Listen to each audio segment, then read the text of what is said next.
Je vais partager mon écran.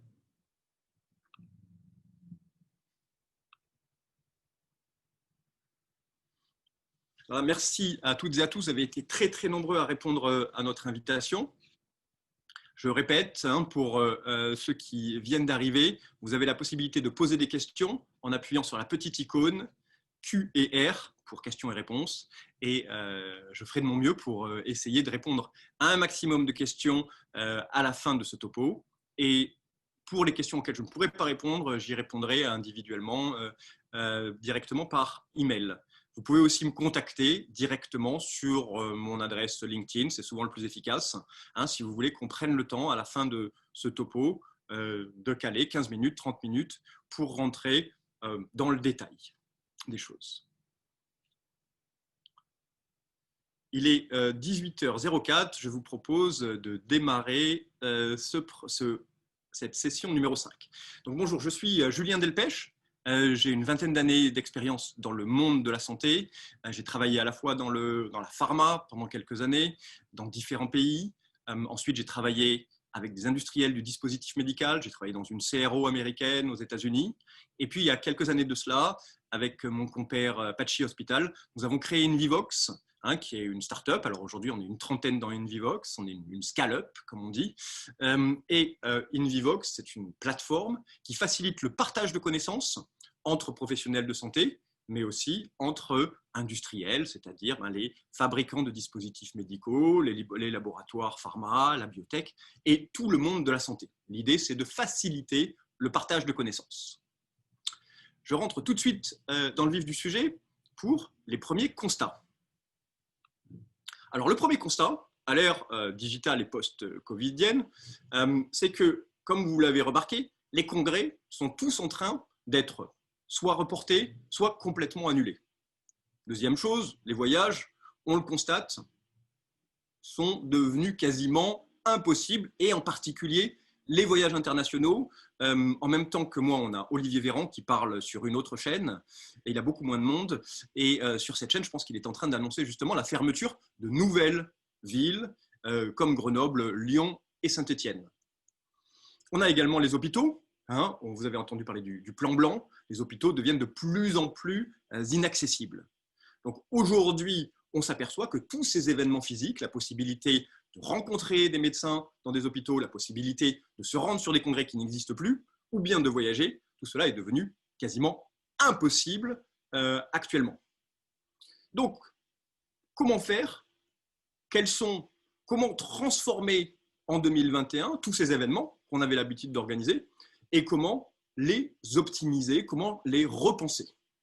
Alors, première chose, avant de se lancer directement, concrètement, dans le vif du sujet, une première question à se poser, c'est quelle est la stratégie? Le digital est toujours un moyen. Le digital n'est pas une fin en soi, c'est un moyen. Et c'est un moyen qui doit répondre à un besoin, qui doit répondre justement à une question, à un challenge qu'on se pose, à un challenge de business. Et donc, il doit s'inscrire dans une stratégie de court terme, de moyen terme et éventuellement de long terme.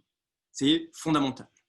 La deuxième chose, ce digital, il doit être acculturé. On s'aperçoit que dans beaucoup d'entreprises, le digital, c'est nouveau. Donc, il faut acculturer à la fois le management, mais il faut aussi acculturer toutes les équipes de vente et faire comprendre que ce digital est un moyen qui va venir servir le marketing, le médical, les forces de vente.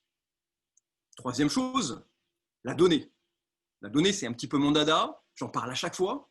Faire du digital, lancer une stratégie sans récupérer la donnée, excusez-moi l'expression, mais autant pisser dans un violon.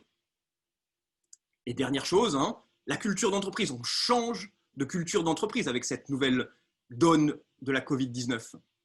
La culture d'entreprise, elle doit se baser aujourd'hui, il faut savoir oser. Il faut savoir oser prendre des risques, à condition justement d'être capable, grâce à la donnée, de comprendre quand on se plante, et on se plante. Et c'est en se plantant dans le numérique qu'on apprend plein de choses. Voilà, ceci étant dit, on va rentrer maintenant dans le vif du sujet. Mais avant toute chose, je vais vous poser une première question, puisque vous le savez, dans les webinaires doivent être le maximum interactif.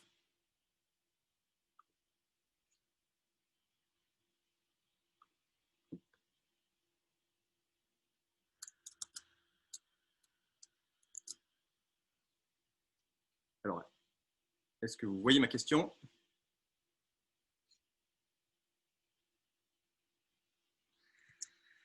Qui se pose.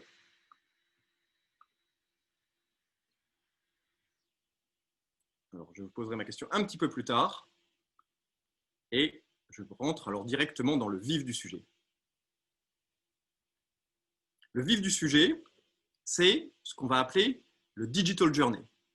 Vous en avez forcément entendu parler. Je vais vous essayer de transformer un concept en une réalité concrète.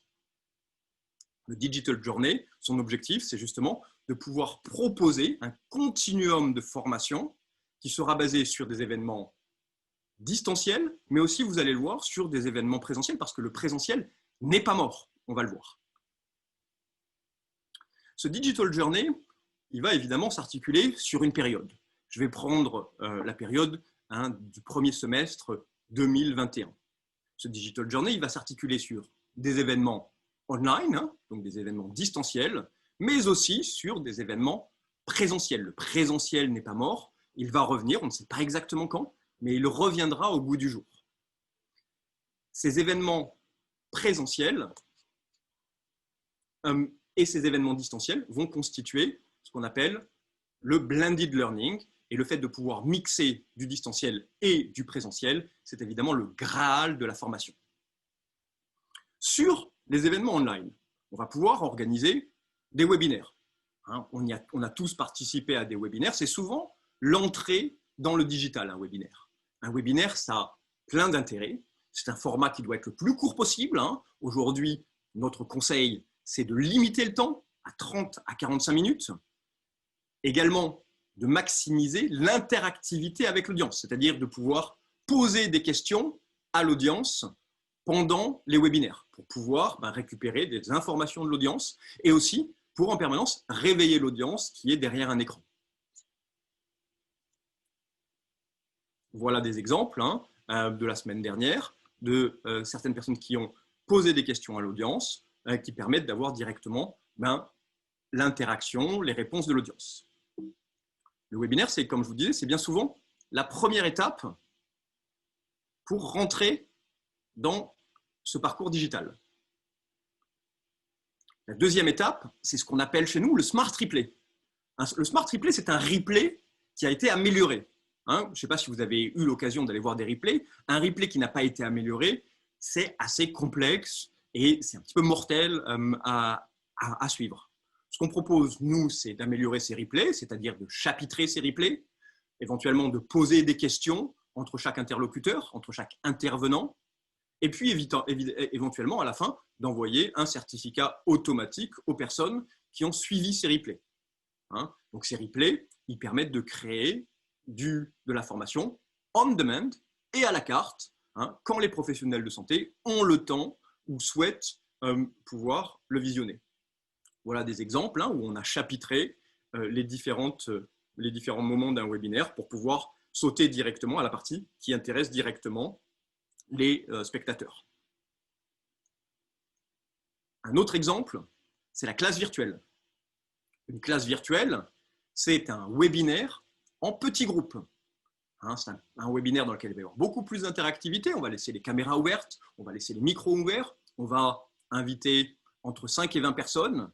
On va proposer différents types de formations, de formats. On va pouvoir, par exemple, partager 3 films, 3 cas complexes. Si on est en chirurgie, on va pouvoir organiser une PU, un staff ou une table ronde à travers une classe virtuelle. Voilà des exemples de classes virtuelles qu'on a organisées dans le passé où les participants ont leur caméra ouverte, peuvent directement interrompre le panéliste, l'intervenant, poser des questions, s'arrêter si on est sur un film, revenir en arrière sur un film chirurgical, revoir le geste, mieux comprendre. On va également pouvoir organiser des cas cliniques interactifs. Chez Invivox, on a créé un outil qui permet de transformer un cas clinique, hein, vous connaissez tous les cas cliniques, souvent qui sommeillent sur les ordinateurs des experts. Dans ce cas clinique, on va le prendre et on va le rendre interactif. C'est-à-dire qu'on va travailler sur l'approche pédagogique, on va le rendre complètement pratique, on va insérer des questions et ça, il va être également, ça va être un outil qui sera disponible à la demande, à la carte. Voilà un exemple, par exemple, qu'on a réalisé, hein, d'un médecin qui présente son cas et ensuite qui va poser différents types de questions et qui va progresser comme ça sur le cas clinique. C'est du format rapide, hein. Vous le savez tous, aujourd'hui, personne n'a le temps, donc on essaye de créer des formats qui durent entre 7, 10, 12 minutes maximum pour permettre à des professionnels de santé de se former pratiquement. Dernière chose possible qu'on propose, c'est une capsule produit. Une capsule produit, c'est un film, c'est une formation. On est sur ce qu'on appelle le rapid learning, toujours sur des formats courts, extrêmement accessibles, à la demande, à la carte, qui permet de mettre en avant un produit, un dispositif médical, à travers l'équipe, par exemple, de techniciens d'un laboratoire.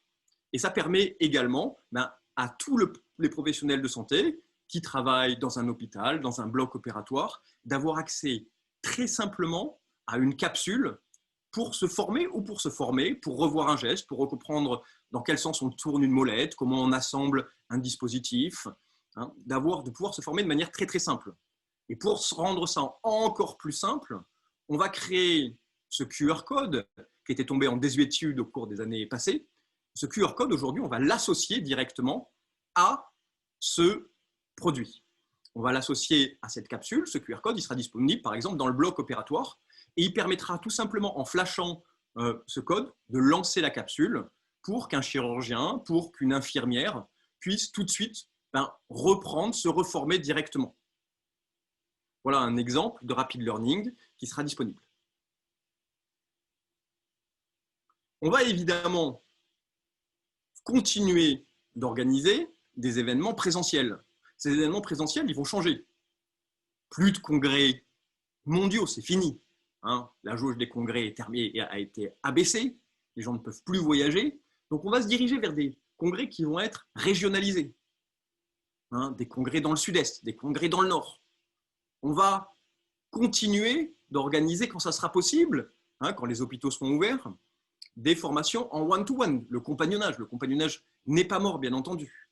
On va également pouvoir organiser des symposia ultra spécialisés, sur des durées courtes, 2 à 3 heures, sur un sujet, en invitant 2-3 experts. Et l'idéal de tout ça, c'est bien entendu de pouvoir proposer les deux, du online et du on-site, qui font partie finalement du digital journey. Ce digital journey, on propose, nous, chez Univivox, de l'animer, de le faire connaître grâce à la création d'une communauté, dans une aire thérapeutique ou dans une spécialité donnée, et de communiquer en peer-to-peer. C'est-à-dire de faire communiquer les experts qui participent à des webinaires, qui ont développé des cas cliniques, de faire communiquer ces experts sur, justement, tous ces outils, tous ces formats qui vont permettre de former les autres. Et, dernière chose absolument fondamentale, c'est le tracking de la donnée. Tout l'intérêt du digital, c'est de pouvoir, lors de chaque événement, traquer le nombre d'inscrits. Et le nombre d'inscrits sert à quoi? On les récupère pour pouvoir alimenter les équipes de vente avec des leads qualifiés. Voilà, en gros, ce digital journey, je reviens dessus, en quoi il consiste. Et voilà en quoi consiste la transformation d'événements physiques en une suite d'événements distanciels qui s'inscrivent dans une stratégie, je le répète. La première question à se poser, c'est quels sont mes challenges? Est-ce que je cherche à régler un challenge médical, un challenge au niveau du marketing? Qui est-ce que je cherche à cibler? Et donc tout ça doit s'inscrire dans une stratégie globale. Cette stratégie globale, quel est son avantage principal? Alors attendez, je vais pouvoir lancer un sondage là-dessus. Je n'avais pas pu lancer mes premières questions, mais je peux lancer ma question 2. J'ouvre le vote. Vous avez, quel est l'élément dont je viens de parler que vous souhaiteriez, que vous voudriez intégrer dans le digital journey de votre entité? Vous avez la possibilité de choisir plusieurs possibilités. Je vous laisse quelques secondes pour voter. Voilà, dès qu'on aura atteint 60% de votants.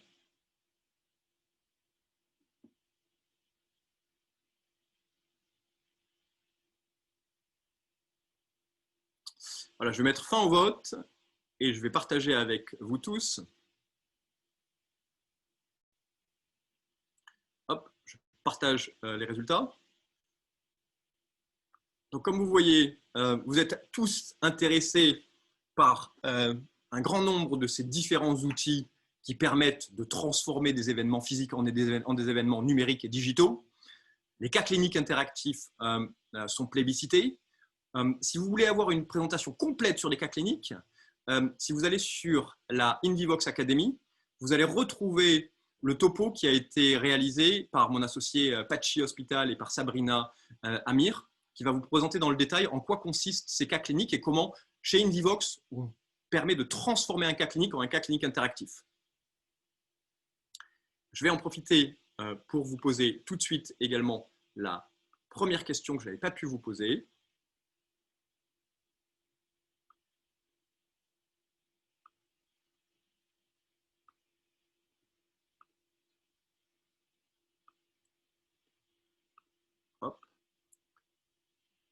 J'ouvre le vote. Le digital aujourd'hui chez vous, dans votre entreprise, est-ce que c'est une stratégie à part entière? Est-ce que ce sont quelques événements éparses? Est-ce que c'est un projet en cours de maturation, de réflexion, de gestation? Ou alors, est-ce que vous en êtes à une gentille utopie qui est en tout début de gestation, disons? Il n'y a qu'une réponse possible ce coup-ci.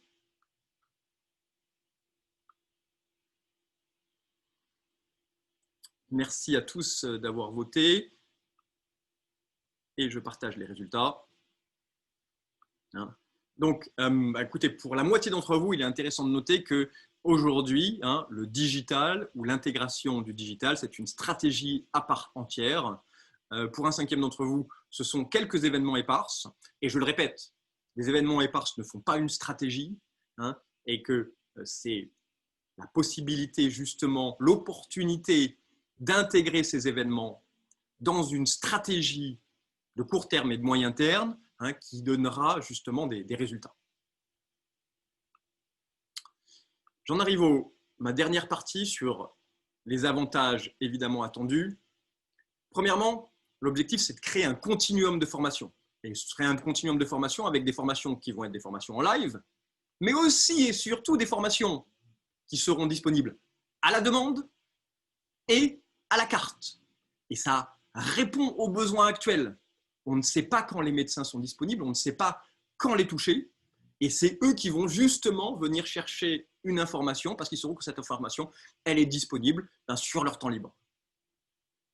La deuxième chose, on me dit toujours le présentiel. Non, le présentiel is not dead. Le présentiel n'est pas mort. Le présentiel, au contraire, c'est justement ce qui va permettre de créer le Graal de la formation. C'est ce blended learning entre le continuum de formation, entre le distanciel et le présentiel. Et la visite médicale, justement, ça fait partie du présentiel, c'est d'aller voir des médecins qui se sont intéressés pendant des webinaires, pendant des cas cliniques, qui ont montré intéressés. Et justement, quand on prend sa voiture, quand on fait 200 km, d'aller voir un médecin qui nous attend. Évidemment, vous le connaissez, j'en ai parlé, c'est mon dada. Traquer la donnée, c'est absolument fondamental. Donc, tous les événements, si vous ne traquez pas la donnée, ça ne sert à rien. Si vous voulez être capable de calculer le retour sur investissement d'un événement, il faut pouvoir savoir combien de médecins ont été présents, qui sont ces médecins et pouvoir éventuellement les recontacter, évidemment, en toute compliance avec la RGPD. Et donc, on arrive à notre célèbre funnel où on organise des événements distanciels, présentiels. On va, grâce à ces événements, qualifier des leads. On va pouvoir leur rendre visite et transformer évidemment ces leads suspects en des clients, en des prospects. Voilà ma conclusion.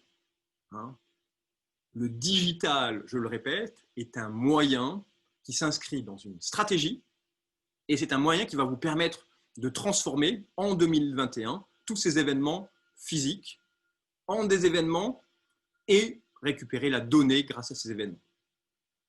Voilà, écoutez, je vous remercie j'ai tenu dans 20 minutes, dans les 20 minutes imparties. Avant de lancer les questions, je vais lancer mon dernier sondage que vous connaissez tous. C'est une évaluation en direct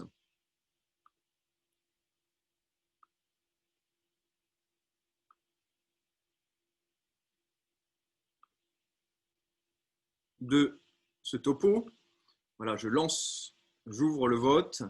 Est-ce que ce topo a répondu à vos attentes? 4 possibilités. Oui. Au-delà, oui, complètement, partiellement, et pas du tout. Je vous l'ai dit, on n'a pas les clés universelles pour répondre à toutes les demandes. Et je suis particulièrement intéressé par les personnes qui ne sont pas du tout satisfaites ou auxquelles je n'ai pas répondu.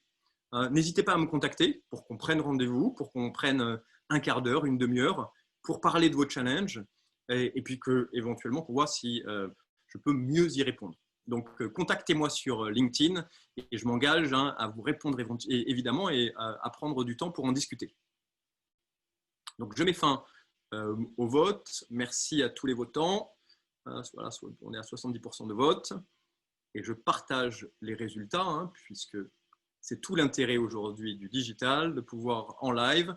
Donc, merci à tous ceux qui ont répondu. Je suis ravi d'avoir répondu complètement ou partiellement. Déjà, c'est déjà pas mal à tous les participants. Je vous invite maintenant, si vous le souhaitez, à répondre, à poser toutes vos questions. En attendant vos questions, je vous fais part des prochains talks à venir. La semaine prochaine, on va accueillir jeudi 15 octobre à 18 h, on va accueillir l'épatant Jérôme Leleu, qui va venir nous parler de simulation numérique et comment elle bouleverse la formation des professionnels de santé. Ça va être passionnant. Prochain talk également.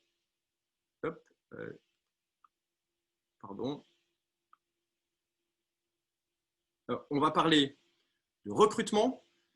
Ça sera le 22 octobre à 18 h avec Céline Gently de l'agence Strammer qui va parler de justement quels sont les profils aujourd'hui à recruter pour faciliter la transformation digitale.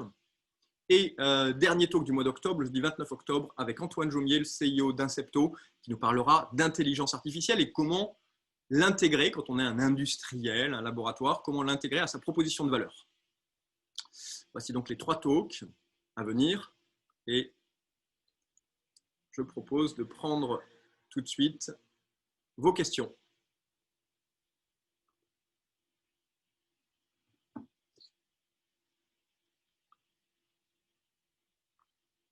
Alors, première question que je reçois en même temps sur mon téléphone. Comment mettre en place rapidement le Digital Journey? Alors, merci, c'est une excellente question. Alors, rapidement, déjà, comme je l'ai répété, comme je l'ai déjà dit, première chose, posez-vous la question, ce Digital Journey, à quelle problématique, à quel challenge du business doit-il répondre? À partir du moment où vous avez cette réponse, eh bien, je vous invite à nous contacter directement chez Indivox. Ça fait partie de notre métier, de pouvoir vous proposer justement les différents outils, de vous proposer la plateforme qui va vous permettre d'organiser ce Digital Journey et de le lancer très rapidement. Merci de cette première question. Deuxième question. Une question de Yann. Comment convaincre, impliquer les forces de vente déléguées de se former à ces nouveaux outils? Alors j'adore cette question et elle est fondamentale. J'ai parlé d'acculturation et effectivement, il faut expliquer que le numérique n'est qu'un nouvel outil, c'est un nouveau moyen. On avait plein d'outils dans le passé, un aide visuel par exemple. Le numérique aujourd'hui est un nouvel outil. Et que pour la force de vente, il faut bien comprendre que tous ces événements qui vont être organisés, parce que nous sommes capables de traquer la donnée, on va être capable justement de fournir à la force de vente des leads extrêmement qualifiés. Et donc, on est vraiment sur un cercle vertueux. Mais effectivement, on a parlé d'acculturation. Ce besoin d'acculturation, il se fait à tous les niveaux de l'entreprise, tout en haut, mais aussi avec toute l'équipe de vente. Une troisième question. Comment faisons-nous pour traquer les données, c'est-à-dire les noms des personnes connectées, leur spécialité? Alors sur Indivox, tous les événements qui sont proposés sur Indivox, que ce soit un webinaire, une classe virtuelle ou un cas clinique ou même un smart replay, pour pouvoir y accéder, on demande aux personnes de nous donner leur nom, leur prénom, leur spécialité, leur email, éventuellement leur numéro de téléphone, éventuellement leur RPPS quand c'est obligatoire. Et tout ça, en fait, vous permet de traquer les différentes personnes qui se forment à vos outils. Donc, c'est la base pour nous de demander à toutes les personnes qui veulent accéder au contenu de nous laisser leur nom et leur prénom. Je prends une cinquième question. Est-ce que nous avons un retour sur l'acceptabilité des professionnels de santé pour les différents outils que nous avons montrés? Oui. Alors oui, on a un retour tous les jours. Là, je suis en train de vous parler, mais en même temps, on organise 4 autres webinaires sur 4 autres sujets différents, avec des clients, avec des hôpitaux. Donc en fait, on voit que justement les professionnels de santé, par la contrainte de la crise, se sont tous aperçus que ces outils du numérique n'étaient pas des gadgets, étaient véritablement des outils qui allaient permettre de partager l'information de manière extrêmement efficace. C'est-à-dire que derrière son bureau, sans avoir à prendre un train, un avion ou une voiture, de partager avec une grande communauté de manière efficace une connaissance, une expertise, un geste chirurgical. Donc ces outils sont de mieux en mieux acceptés par la communauté médicale. Et je vous invite éventuellement à découvrir une étude d'Ipsos qui montre que les professionnels de santé, aujourd'hui, 6 mois après le début de cette crise, ont complètement adopté ces nouveaux outils du numérique. On a une question de Sophie qui nous demande si la capsule produit semble concerner essentiellement les dispositifs médicaux. Est-ce un outil qui pourrait intéresser également les médicaments? Alors oui, vous avez raison, Sophie, c'est plutôt un outil qui va concerner les dispositifs médicaux qui sont utilisés au bloc opératoire pour permettre aux soignants, aux infirmières, aux chirurgiens, en quelques secondes, de pouvoir accéder à un film qui va expliquer comment réutiliser, comment assembler un produit, et tout ça. Est-ce que ça peut s'adapter à des médicaments? Je pense que c'est plus complexe. J'ai une nouvelle question de Estelle qui nous demande quelles sont les nouvelles compétences que doivent développer les délégués médicaux et quel est leur rôle. Alors moi, c'est vraiment une question fondamentale. Nos métiers sont en train de changer. Dans le marketing, on ne fait plus du marketing comme avant. On ne fait plus du médical comme avant. Si on ne peut plus envoyer un médecin sur un podium pour parler d'une nouvelle étude clinique, on doit réinventer son métier. Et pour les délégués médicaux, c'est exactement la même chose. On doit réinventer le métier des délégués médicaux. Et les délégués médicaux doivent faire partie de la stratégie. On doit les intégrer pour justement faire connaître les événements parce qu'ils ont l'accès direct aux médecins. Les médecins les connaissent, donc ils vont par exemple beaucoup mieux lire un email qui va informer un médecin de la tenue d'un webinaire parce qu'ils connaissent directement le visiteur médical.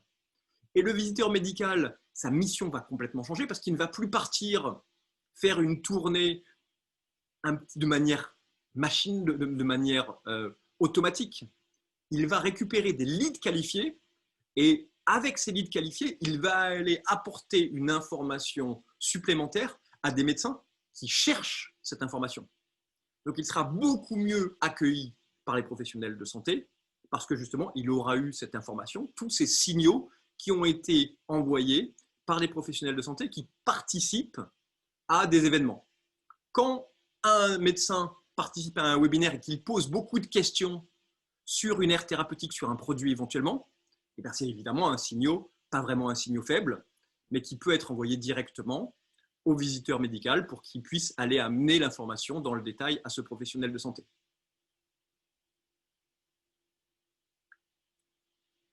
Je vous propose de prendre une dernière question et puis éventuellement je répondrai aux autres questions par écrit. Pensez-vous que le salon virtuel est une bonne solution pour remplacer les salons? Alors, je pense que l'erreur classique aujourd'hui, c'est de vouloir transformer un congrès physique en un congrès digital sans se poser la question du véritable impact. Est-ce qu'on peut demander à quelqu'un de passer 10 heures derrière son écran pour suivre un congrès? La réponse était évidemment non. Donc, on peut transformer un congrès à condition de bien repenser le congrès. Par exemple, plutôt que d'organiser une journée complète, à ce moment-là, de proposer, si c'est un congrès, j'en sais rien, en urologie, de proposer tous les soirs, de 18h à 19h, 5 sessions sur 5 thèmes différents avec 5 experts. Alors, ça sera beaucoup moins large que le congrès de manière générale, mais ça permet cependant de repenser ce congrès et de choisir quelques-unes des interventions. Donc, je pense que de vouloir transformer tout simplement comme ça ne fonctionne pas. Il faut vraiment repenser la manière dont les gens vont accepter l'information. Voilà, écoutez, je vous remercie infiniment. Vous avez été très nombreux à participer. Le replay sera disponible dès demain. Il vous sera envoyé sur vos emails. Vous pouvez aussi venir chercher les autres replays sur l'Académie Invivox, qui est disponible sur l'adresse email qui est informée directement en bas. Et je vous invite à nous rejoindre, à vous inscrire si vous ne l'avez pas encore fait. Au prochain topo, tous les jeudis à 18h, avec Jérôme Leleu la semaine prochaine, avec Céline Jeanfly de Strammer la semaine suivante et Antoine Jaumier de Incepto dans 3 semaines. Merci beaucoup, merci à toutes et à tous, excellente soirée et à très bientôt.